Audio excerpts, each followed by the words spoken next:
Hi, episode 2, talking to you about my experiences solo motorbike riding through Europe and Asia. Some sad stories, people I met. I've got big interest in World War II, so I'll share with you a couple of stories about people who I met who Holocaust survivors. Very serious issues that I came across like that.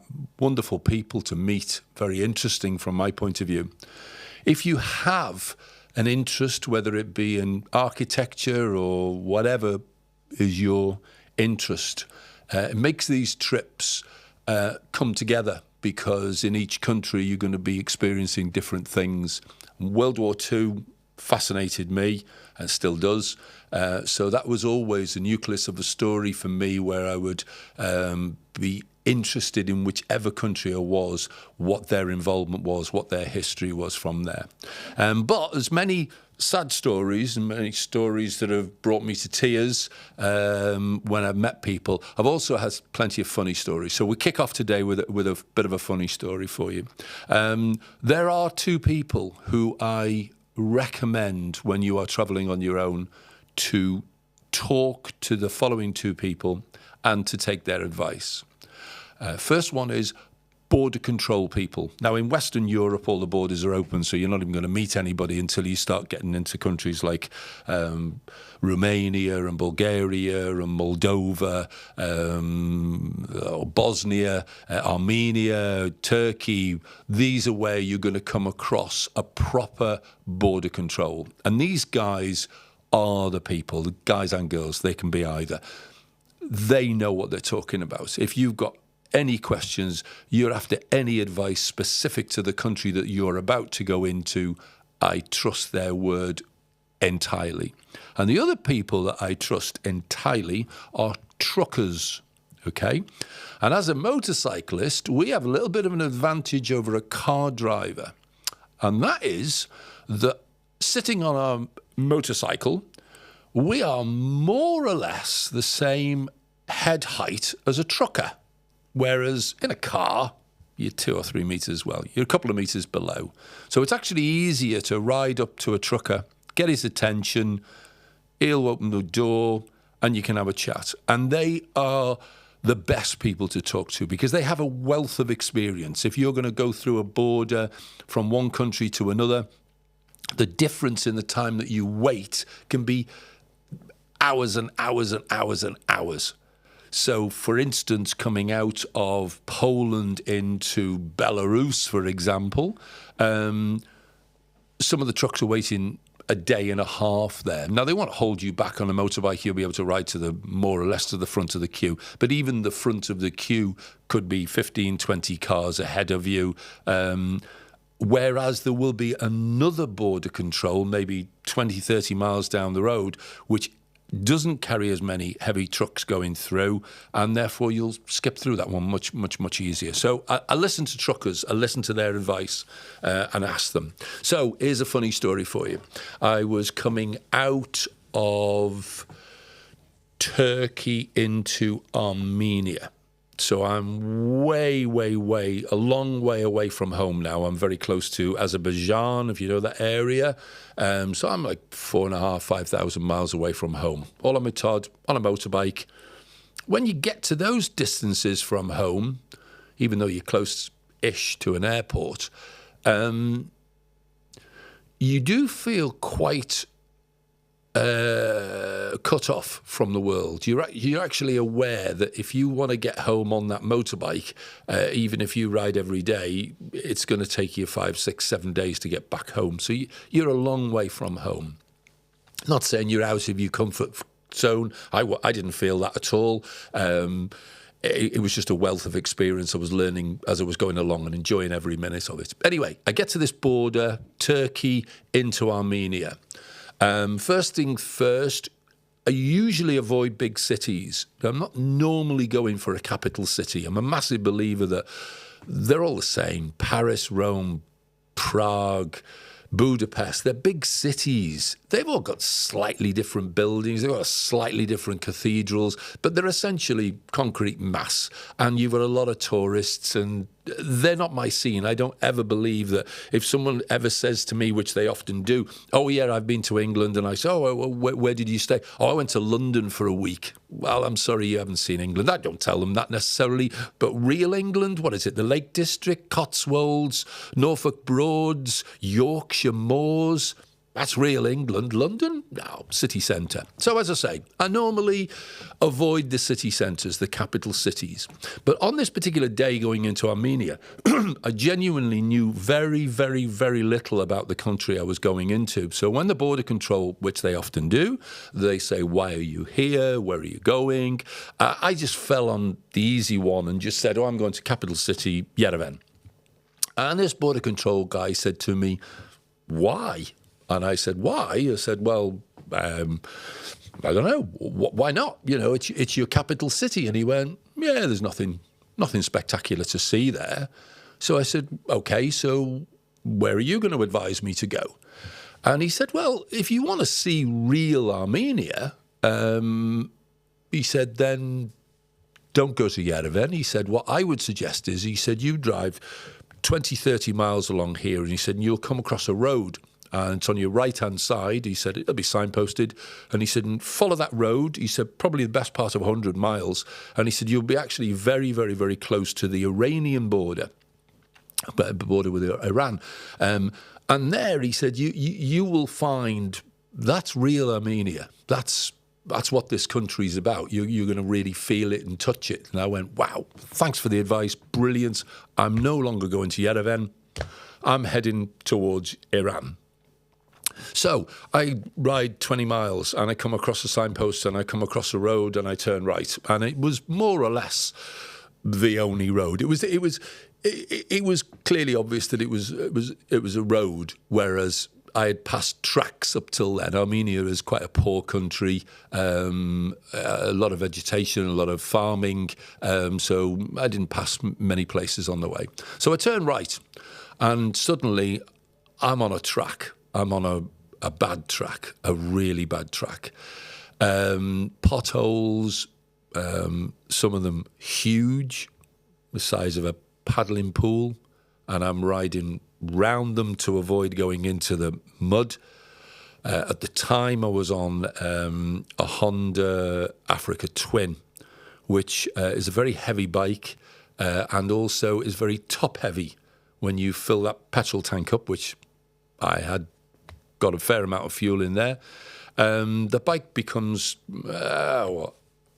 top-heavy. Okay. So I'm riding for quite a long time, maybe half an hour, somewhere around there on what I could only describe as a track rather than a road. And I got to the stage where when you're sort of 15 miles down a road, you're thinking to yourself, do I turn round now and go back, or is this going to get better?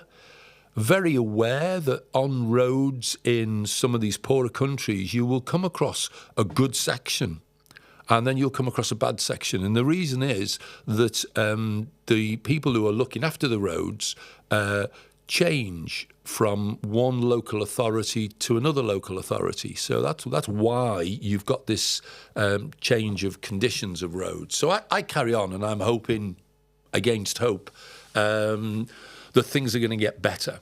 And another 15, 20 miles go by, and I'm now really seriously thinking, because I'm averaging 5 or 10 mile per hour. Time is moving on. And I'm really thinking to myself, I just don't want to turn around and go back. I'm already 30 miles into this. This is hell. And it was hell. And I came across nobody else, nobody coming the other way, nobody overtaking me, nothing. It was just getting worse and worse and worse. Long story short, another 2 hours goes by, and I've done something like 60 or 70 miles, somewhere around there, in total. Yes, there had been some sections where you had a bit of tarmac, and I could suddenly do 50 or 60 mile per hour for maybe 3 or 4 miles, and then bang, you were back to this horrible track again.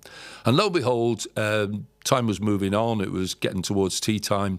I certainly had nowhere to stay. I had no plans of where I was going to stay. I'd hoped to have got a lot further down this road. And I came across a village, suddenly came across a village. And there was a little garage, well, not much of a petrol station, but a garage, and a little old guy there. And I pull in, and I am covered from head to foot in mud. The bike is covered in mud. I'm covered in mud. I'm very, very, very tired. I'm grumpy.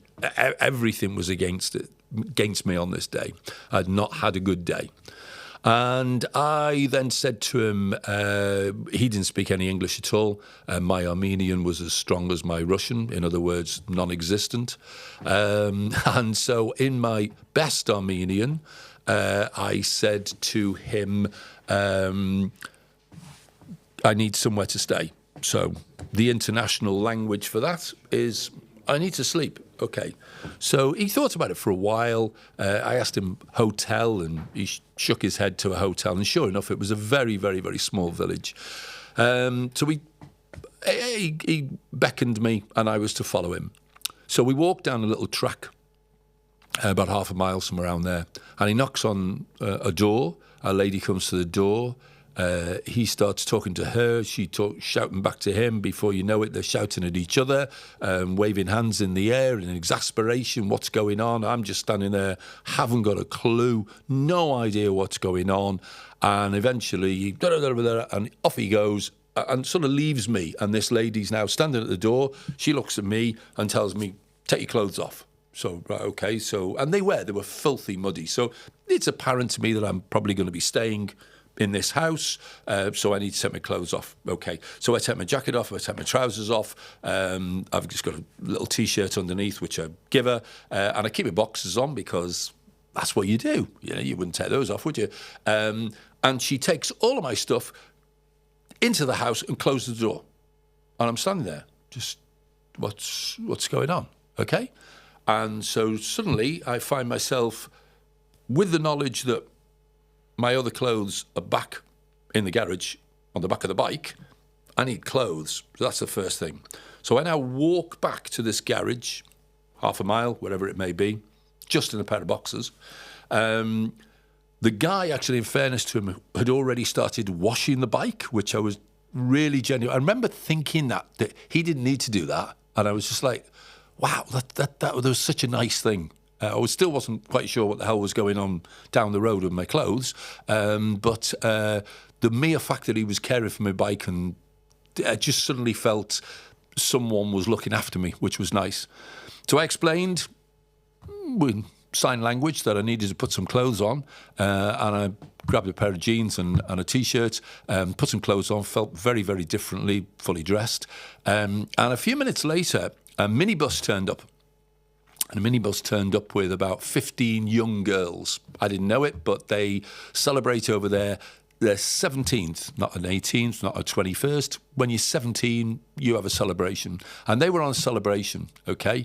And an old battered out minibus, and they all pile out across the road. And I think, wow, load of girls, surely one of them speaks English. So I shout out at the top of my voice, anyone speak English? And somebody came back and said, I speak a little.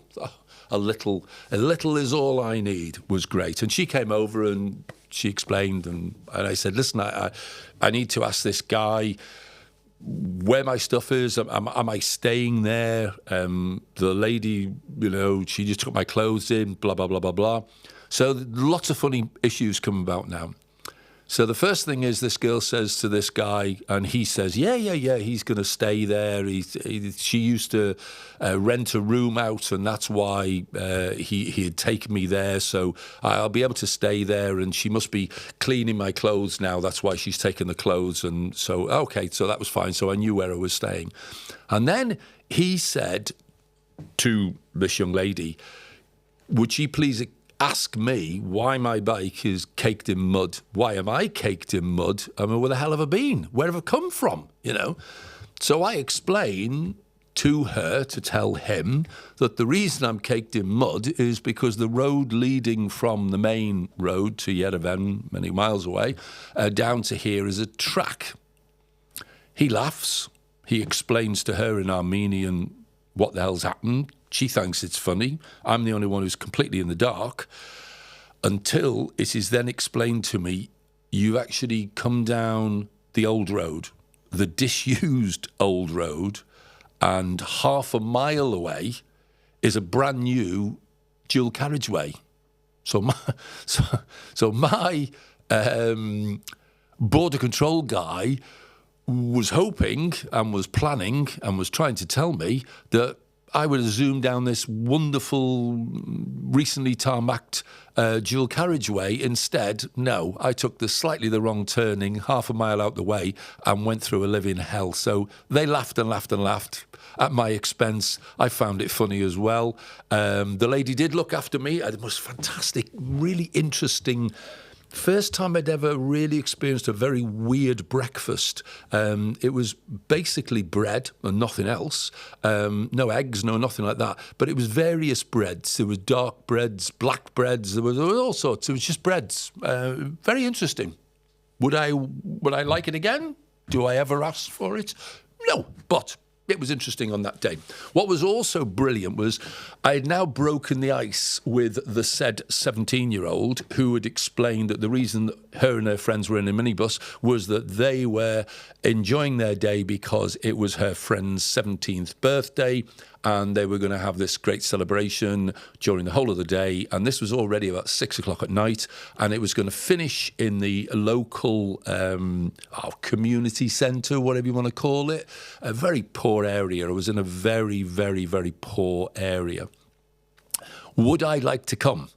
Would I like to come? Yes, of course I would. A load of 17-year-old kids who were just going to have a laugh. Yeah, that appealed to me after a pretty lousy day.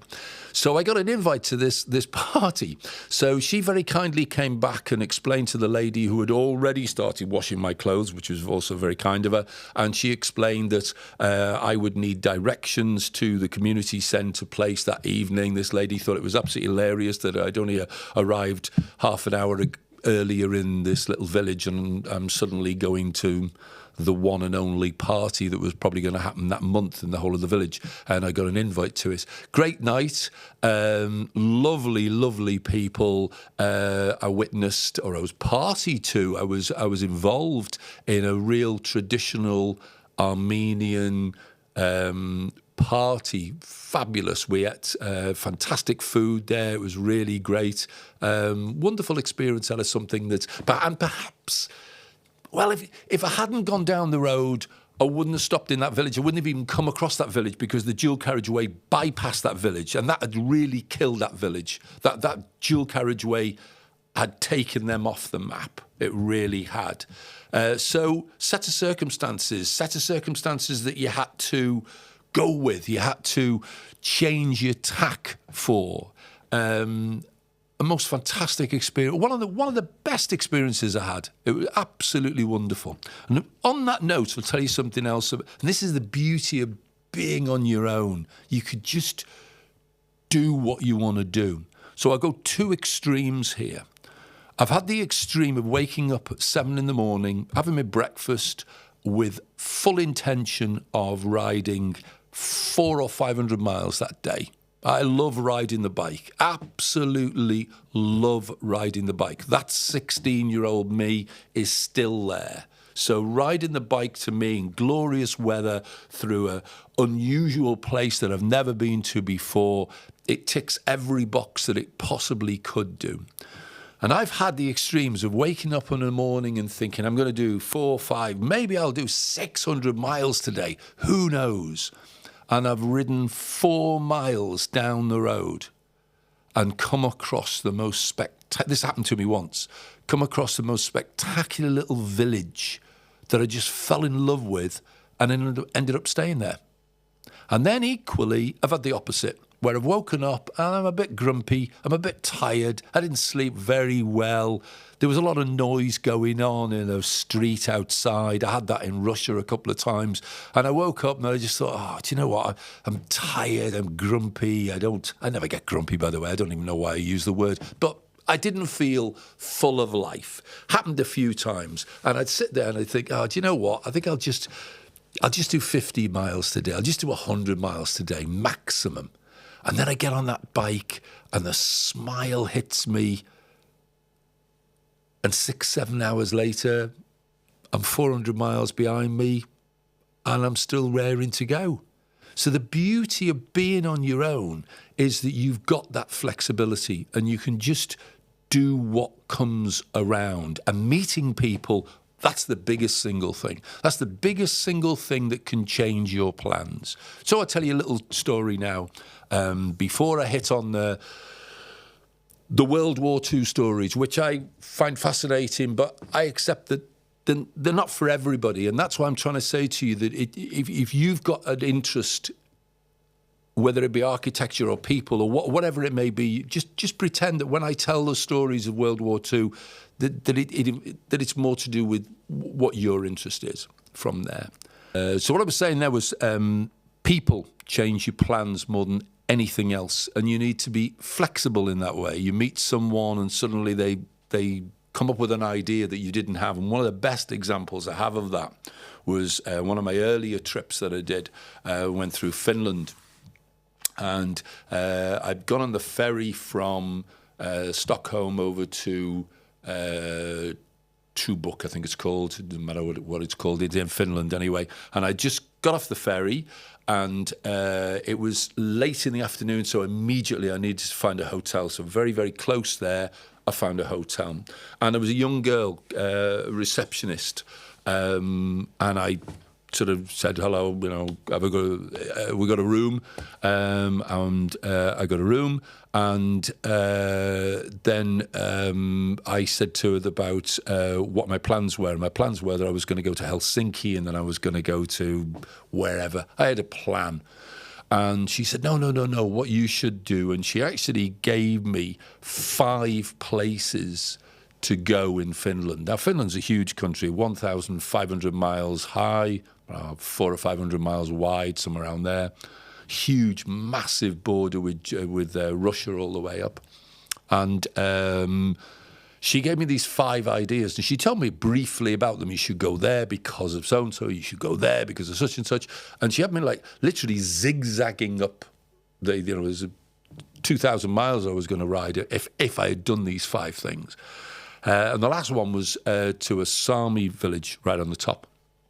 And so suddenly my plans all changed just because of what this girl had said. And she was so enthusiastic. She was only a young girl, so enthusiastic about her country. It was very infectious, very, wow, this is what I'm going to do. Yeah, you've just told me to do these things. And I didn't promise anything. I didn't commit to anything. I just simply said, well, okay, thanks for the advice. And I went to the first one, which was 300 miles away. It was very, very, very close to the Russian border. And I can't genuinely, it was a few years ago now, can't specifically remember why or what was there that was so good. But whatever it was great. And it was a typical Finnish town, very much on the border with Russia. So it had a Russian influence as well. So I remember that much about it, that it was great. And I actually thought, wow, I'm glad that I've found this out. So the next zigzag, I thought, well, I'm on a winner here. This young girl, her name was Jenny, by the way. This young girl is, 1 out of 1. She's really done well by telling that. So I zigbagged over, right over towards the Baltic Sea, and I went to the next place, which was equally fascinating, and it was great. And I ended up doing all 5, and she stayed in contact with me on Facebook, and she said, oh my goodness, she said, I didn't actually think that you would do all 5. She said, I was just saying these are 5 things, and maybe you should do one of them. She said, but instead you've followed instructions and zigzagged your way up from them. So that's just one of many, many, many examples where the flexibility and not having any fixed plans at all. And that comes back to staying in places, staying in Airbnbs rather. I fall back on hotels sometimes. If I put into booking.com, one of the negatives of Airbnbs, if there is a negative, is that sometimes if you try to book an Airbnb on the very day, you can find that you don't get a reply. The people are out at work. They've got lives to get on with. It's not like they're sitting there waiting to see. And some even will turn around and say, I'm sorry, it's too short notice. I've had that several times. So then you fall back on a hotel. I'd stay in a 3-star hotel. Most of the countries that I'm in, apart from your Norways and your Swedens where it's expensive, a 3-star hotel is going to cost you 40 quid, somewhere around there. And therefore, that's perfectly acceptable. Much better if you can save yourself 15 quid and stay in an Airbnb and have the joy of actually seeing how people live. And again, stayed in Airbnbs where they've then suggested something. I stayed in one Airbnb in particular, from what country it was now, means there's so many, but they actually said, where are you going? And I said, I'm going in roughly whatever direction I was going in. And they said, oh, well, we've got a friend who lives there. They haven't got an Airbnb, but if we phone them, I think that they'll be happy for you to stay. So I ended up staying with a family that wasn't even an Airbnb. Again, great experience, fantastic experience from their point of view, because they'd never done it before. So for them, it was a good experience from their point of view, just to have a complete stranger, or almost anyway, stranger staying with them from there. So great. Options of how things happen. So now talk about my big passion, World War II. World War II gives me a big focus wherever I am in Europe, or even in Asia. I always have something to find out of in a particular area. So here goes a couple of stories. Please bear with these. These aren't necessarily stories about motorcycles, but they are stories that mean that you probably wouldn't drive a car to these obscure little places miles away from anywhere. On a bike, you're inclined to stay off motorways. You're going on A roads, and that means that you find places that you wouldn't necessarily do if you were driving a car. I know cars are perfectly capable of going down these roads, but for whatever reason, us bikers like to keep off motorways. Well, that's valid. Why would you want to sit on a motorway? So some of these opportunities come about for that reason. So I ended up in a little village in Norway, and I would always Google the name of the village or the name of the town, and just Google that name, World War II, and then you'll pick up if there was any associated story to that. And lo and behold, a few miles down the road from where I was actually staying was the Norwegian Resistance Museum. Okay, so I went there the following morning and had a look around the Norwegian Resistance Museum, which was very interesting in itself. And when I came out, there was a little old lady sitting on a park bench, and I sat there. And I'm still in my biker's gear, so it usually prompts a conversation or two. People quite often will say, what are you doing here? But she had already noticed my motorbike and the fact that it had a GB plate on the back, and therefore I was from UK. So her first question to me was, why are you visiting here? This is a Norwegian resistance. It has nothing to do with UK as such. What is your interest? And I said, World War II. So she said, oh, right, okay. So she said, yeah. She said, that's fair enough. So she was an elderly lady. She was in her mid-80s then. And I said, so why are you here? And she said, oh, well, I used to work here. We're all volunteers. She said, I used to work here sort of 4 or 5 days a week. She said, I only do one afternoon a week now. So I said, oh, right, okay. And she said, yeah. She said, anybody who's got a story, she said, we share our story. So I said, oh, wow. I said, so please tell me your story. So she said, oh, okay. So she said, well, I was only a very young girl in the war. And she said, when in 1939, when the Germans moved in and occupied Norway, she said, my father left the home. And it was explained to me. She said, I didn't understand the words. She said, but I understood the meaning of the words, that he was a conscientious objector. My mother explained to me that my father couldn't cope with war. He was a conscientious objector, and he had left home. Now, you've got to remember with any war, World War II being in particular, nobody knew at the beginning of the war in 1939 whether it was going to last 6 weeks, 6 months, or 6 years. As it happens, it lasted 6 years. But nobody knew that. So therefore, whatever was said and whatever actions were taken, they're taken blindly. How long is Daddy going to be? Well, if the war's over in 6 weeks, he's coming back in 6 weeks. But if the war lasts longer, we're going to be waiting a long time. Now, what you would like to believe in that scenario is that people in the locality homed in on the family and looked after this little girl and her mother and her sister, and sympathised with the fact that their father had been a conscientious objector. But in actual fact, that didn't happen. The villagers, their friends, their family, even their close family members were very wary and scared to get involved. So the family was very much ostracised. They were ignored. Very hard situation.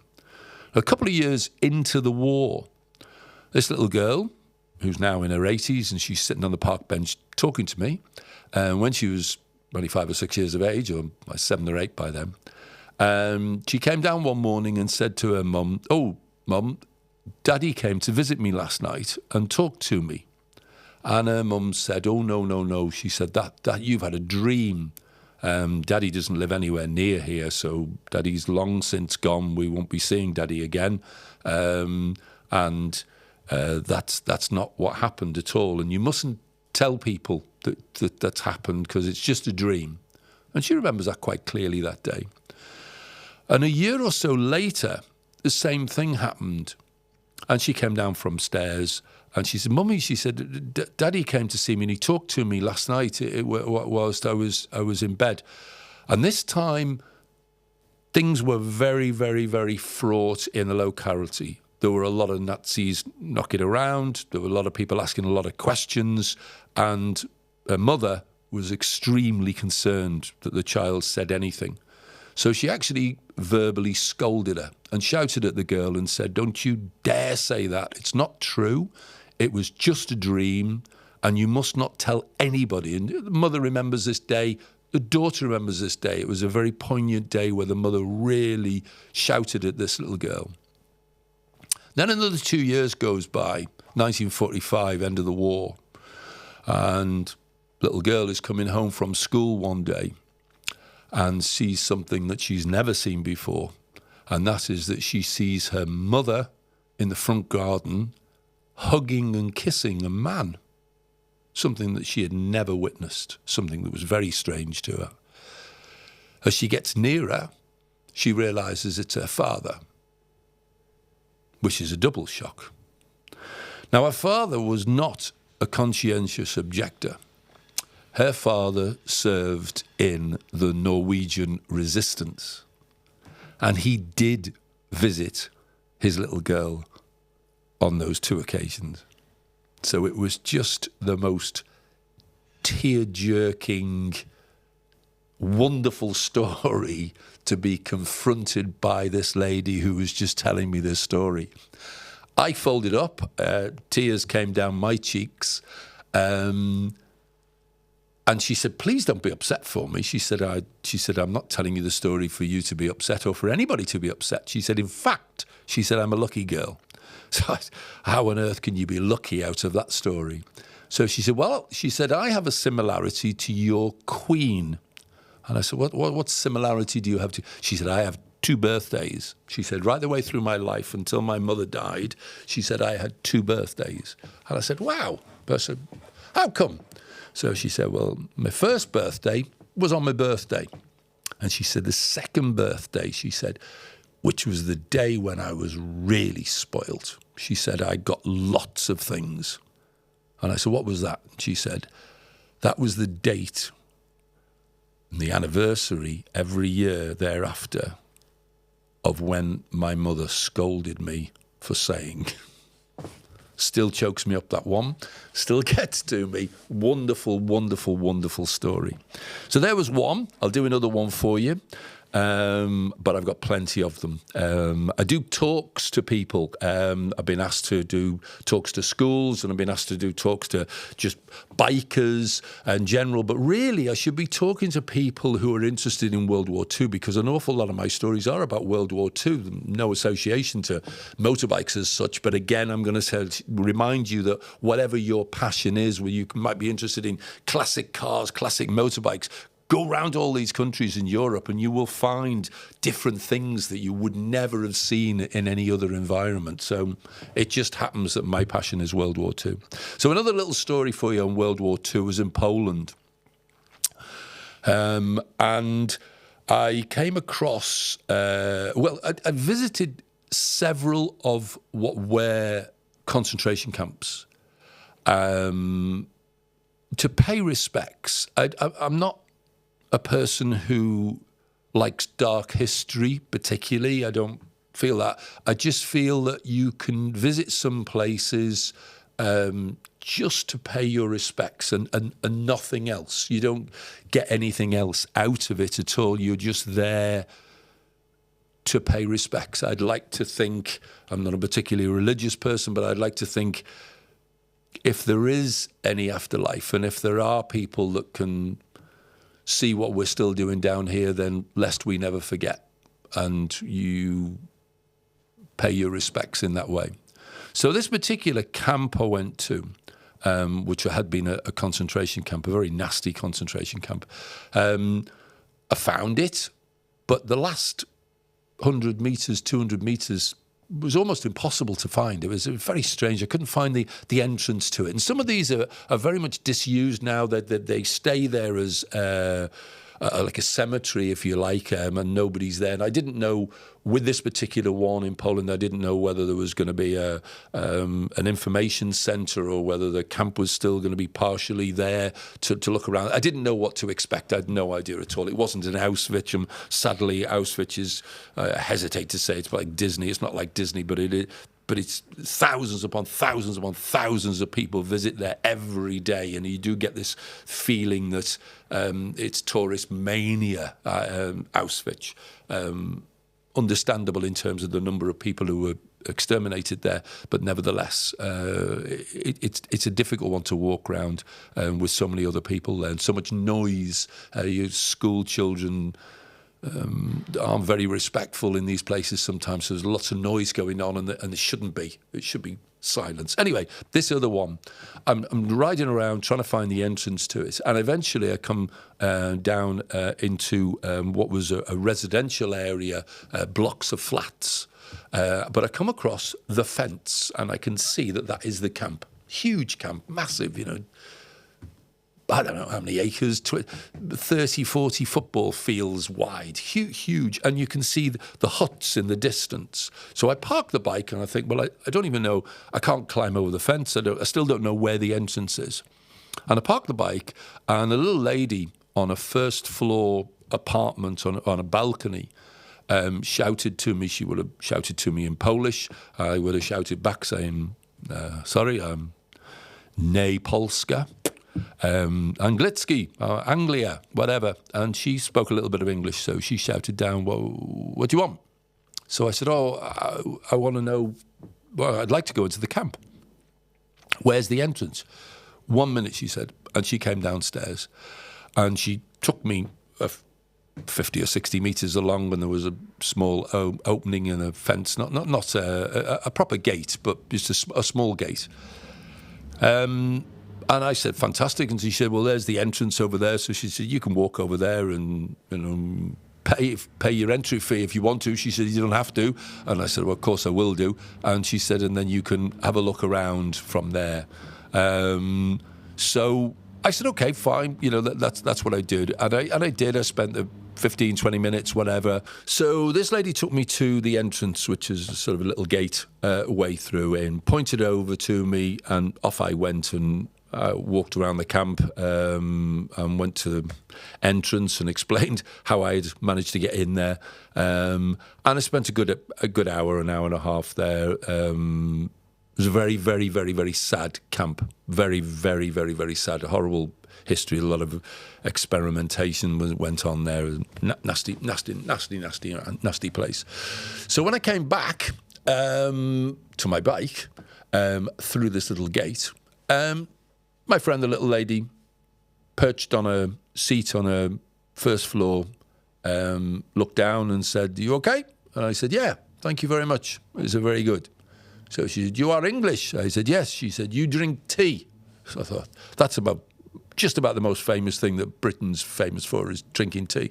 So I said, "Yes, I drink tea." She said, come upstairs." She said, "I'll make you tea," which is very kind of her. So we sat and we talked about a cup of tea. And it had crossed my mind why they had built these modern-ish apartments so close to the camp. And in fact, why would you want to live?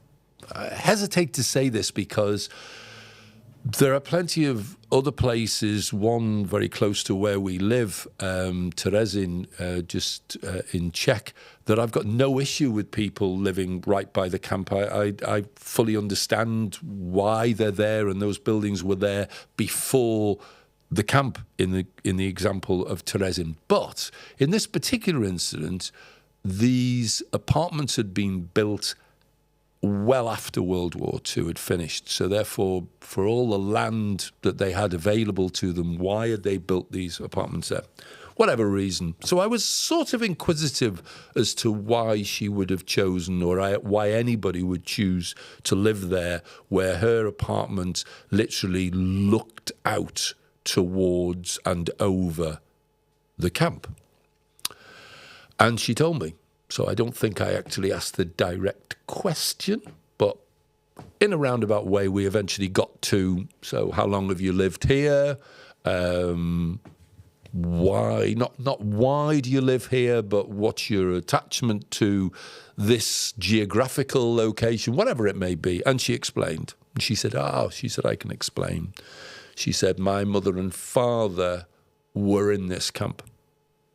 So she said, so every day I come out onto this balcony, regardless of whether it's the middle of winter, where in that area of Poland it probably is minus 20, minus 25 degrees.